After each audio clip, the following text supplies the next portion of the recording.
Tu n'es pas juste parce que tu fais ce qui est bon. Tu es juste parce que tu obéis à Dieu. Si tu obéis à la voix de l'Éternel, ton Dieu, en observant et en mettant en pratique tous ces commandements que je te prescris aujourd'hui, l'Éternel, ton Dieu, te donnera la supériorité sur toutes les nations de la terre. Voici toutes les bénédictions qui se répandront sur toi et qui seront ton partage lorsque tu obéiras à la voix de ton Dieu. Faire ce que tu veux et puis obéir, c'est très différent. Dieu est un Dieu de justice. Dieu te donnera tout ce qui va te revenir de droit. Mais qu'est-ce qui fait que ça te revient de droit? C'est quand tu obéis.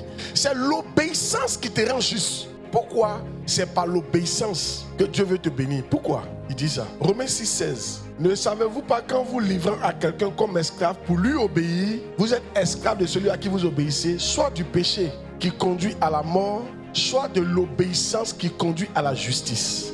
L'obéissance conduit à quoi?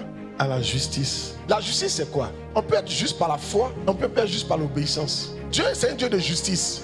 Tu peux faire ce qui est bon et puis ne pas être juste aux yeux de Dieu. Qu'est-ce que Saül a fait? Dieu lui dira, va, combat-les, tue-les. Même les moutons, il faut les exterminer. Il faut tout brûler. Saül va, il tue tout le monde sauf les moutons. Et dans les moutons là, lui il prend aussi un gros mouton là. Il dit, il va les faire offrande à Dieu. Dieu est fâché. Dieu dit, mais est-ce que c'est ce qu'il t'a dit? Il dit, faut me tuer tout le monde, même les moutons. Tu prends, tu m'envoies sacrifice. C'est là que Dieu va lui dire, l'obéissance est mieux que le sacrifice. Tu me fais un sacrifice que je n'ai pas demandé. Pendant que j'ai dit qu'il faut brûler les moutons, quand même en faisant une offrande à Dieu, c'est une bonne chose il a faite, mais il n'était pas juste devant Dieu.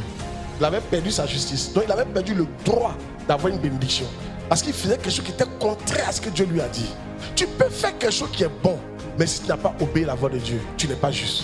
Et là par exemple, ton papa a son argent dans ton argent. Dieu a son argent dans ton argent. Ton père a son argent dans ton argent. Les orphelins ont leur argent dans ton argent.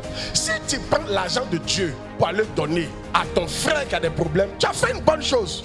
Mais tu n'es pas juste. Parce que l'argent que tu as donné là, c'est pas à lui que tu dois donner. Dieu a dit, prends ma dîme, viens me donner à l'église. Toi tu as pris la dîme, tu es parti donner à ton frère qui a des problèmes. Aux yeux des gens, tu as fait une bonne action, mais devant Dieu tu es injuste. Et par ça, tu viens de perdre ta bénédiction, tu es désobéissant. Tout le monde peut dire que tu es bien, mais devant Dieu tu es un homme désobéissant. Tu es une femme désobéissante.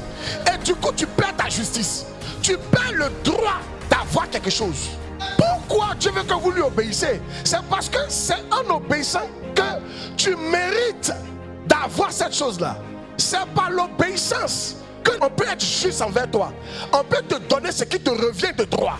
C'est pour ça qu'un enfant, tu peux prendre l'argent, déshonorer ton papa, aller donner à ton mari. Ton mari sera content. Mais le fait que tu aies fait ça, Dieu dit que toi tu es quelqu'un d'injuste. Et tu vas perdre ta bénédiction. C'est pourquoi je dis, c'est pas parce que tu fais ce qui est bon que tu es juste devant Dieu.